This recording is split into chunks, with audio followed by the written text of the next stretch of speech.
샬롬! 저는 GCTC 44기로 훈련받고 있는 이수지 간사입니다. 2024년 7월 23일 날이 밝았네요. 주 안에서 평안과 기쁨이 넘치는 화요일 되시길 바랍니다.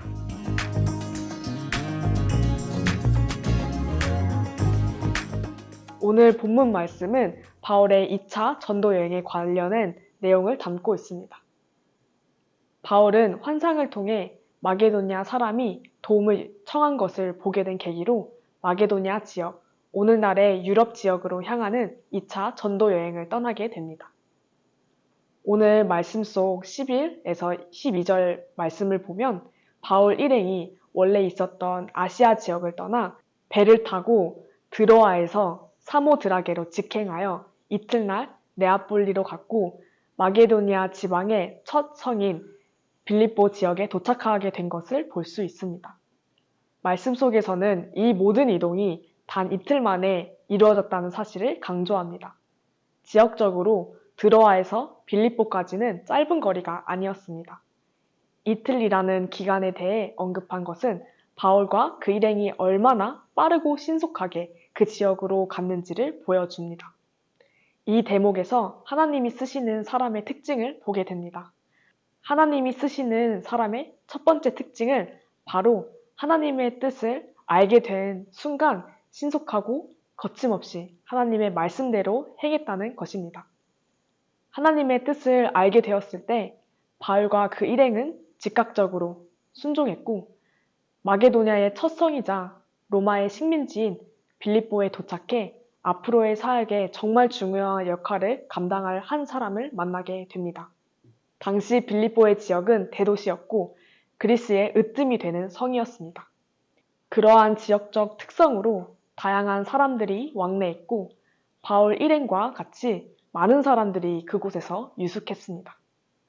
13절에서는 바울 일행이 안식일에 기도할 곳을 찾다가 문 밖 강가에 앉아 모여있는 여자들을 보게 되었고 그들에게 복음을 전하게 됩니다. 그 여인들 중에 훗날 빌립보에 예배 터전을 제공하고 선교에 큰 도움을 주는 루디아가 있었습니다. 14절에서 루디아에 대한 설명을 보면 그는 두아리아에서 온 자색 옥감 장수로서 하나님을 섬기는 자였다고 얘기합니다. 당시 로마에서 유행하고 고위층들이 애용했던 색상이 바로 자색이었습니다. 자색 옥감 장사를 하고 있다는 얘기는 루디아가 당시 로마 고위층과도 연이 있을 만큼 꽤나 성공한 영향력 있는 사업가였다는 것을 의미합니다. 그런 그가 다른 사업가들과 달랐던 점은 바로 하나님을 섬기는 자였다는 것입니다.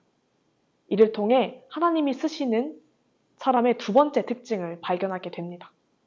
바로 현실의 상황에 매몰되어 있지 않고 하나님만을 섬기며 하나님을 경외하고 예배한다는 것입니다. 루디아의 가치관은 이 땅의 재물에 있지 않고 하나님 나라에 있었습니다. 14절 후반부에 보면 바울의 말을 듣고 하나님께서 루디아의 마음을 열어 바울의 말을 따르게 하셨다고 합니다.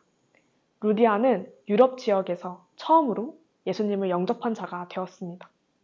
바울과 루디아의 만남은 언뜻 보면 우연 같아 보이지만 이 둘의 만남은 하나님께서 예비하신 만남이었습니다.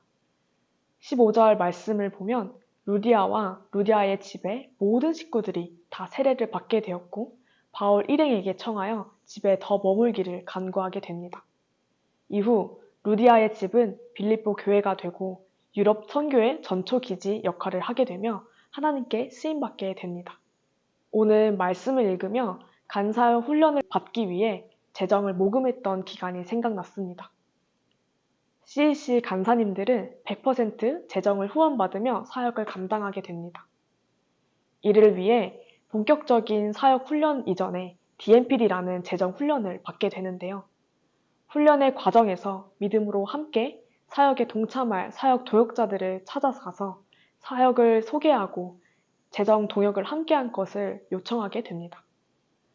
저는 작년 10월에 이 훈련을 받으면서 사역 동역자를 찾는 과정이 한 영혼을 찾아 나서는 전도와 비슷하다는 느낌을 받았습니다. 캠퍼스에서 전도하기 전에는 하나님께서 예비하신 한 영혼을 만나게 해달라고 기도하며 나아가게 됩니다.